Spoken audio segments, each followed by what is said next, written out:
Hello and welcome back to another video provided by SVSU's online tutoring. My name is Joel and today we will be continuing on with section 8.1 graphs of quadratic functions, and the topic for this video will be writing the equation of a parabola. So I'm not going to be drawing out graphs or anything like that, mostly because the examples I use were written by me, but the gist is that if we have some graph, that's a very crude graph, let me make sure that those lines are straight, or straighter at least. We have our graph here, and then some parabola. We can see that from this graph we have two x-intercepts, because it's a parabola. We also have a y-intercept, and we have a minimum point at our vertex here, okay? Maybe yellow isn't the best color. Let me do it in green.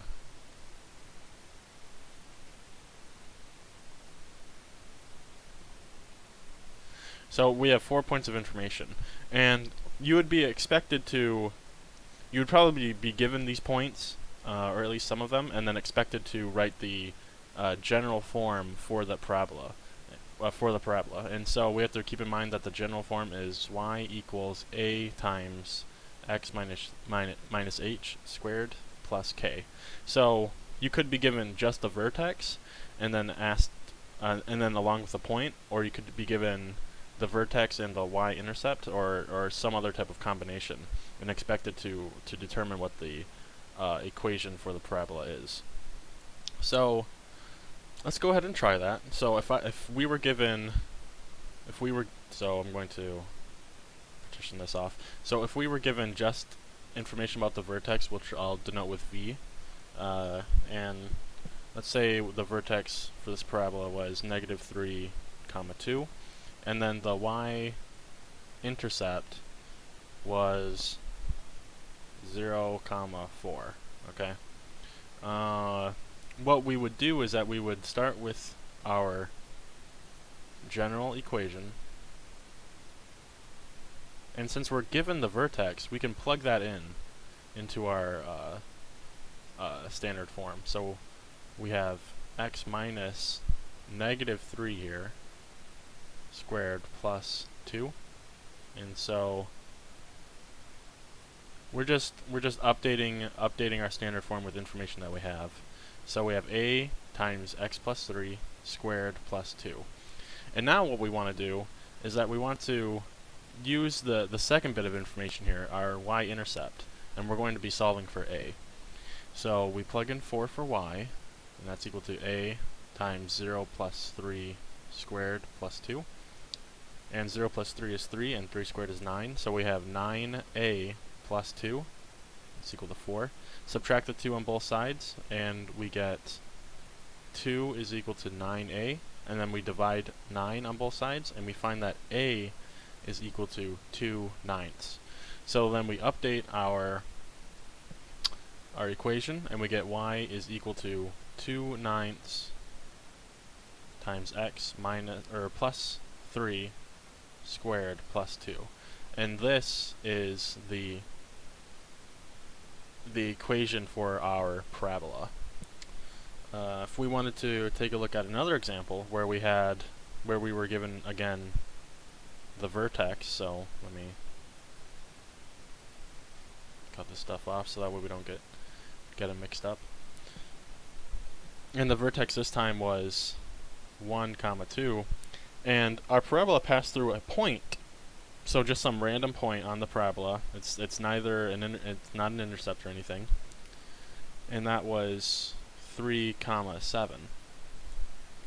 Well, again, we would write the standard form for our parabola. So we have y equal to a times x minus h squared plus k. And we're given the vertex, so we can update our equation here. -1 squared plus 2. It's equal to y, and so now we want to use this point and plug it in for this point here, and plug it in for y and x. So y is equal to 7, so we have 7 equal to a times 3 minus 1 squared plus 2. And so we simplify everything, and so we get 7 is equal to 3 minus 1 is 2, and 2 squared is 4, so we have 4a plus 2. And then we want to solve for a, right? So we subtract 2 on both sides, and we get 5 is equal to 4a, and then we divide by 4, and then we find that a is equal to 5 divided by 4. So our equation for this parabola is 5/4 times x minus 1 squared plus 2. That's really all that we have to talk about with this topic. It's pretty straightforward. So you could be given information about the parabola too. So again, if we just go back up here, say the vertex was, this is like a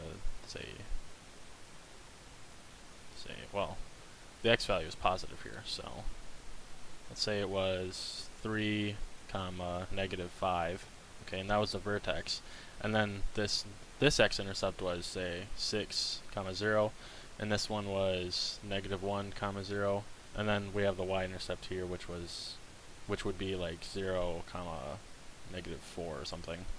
You could be given this type of problem, and then from this you could generate your equation for the parabola